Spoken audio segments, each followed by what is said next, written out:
Hello everyone. In this video, I will show you how to fix Outlook not syncing emails on Windows 11.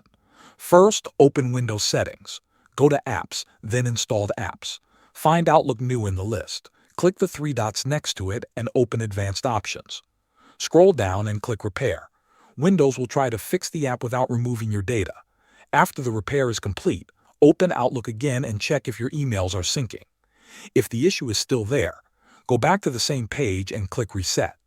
Keep in mind that resetting Outlook will sign you out of your account, so you will need to log in again afterward. Once you sign back in, Outlook should start syncing normally. Another useful fix is clearing the Outlook cache. First, completely close Outlook and make sure it is not running in the background. Then press Windows key and R to open the run box. Type %local app data % and press Enter. Open the Microsoft folder, then look for a folder called OK. Delete the OK folder to remove the old cache files. These files can sometimes become corrupted and stop Outlook from syncing correctly. Now restart Outlook and wait a few moments. The app will rebuild the cache automatically, and this can help restore the connection and fix syncing problems. Thanks for watching.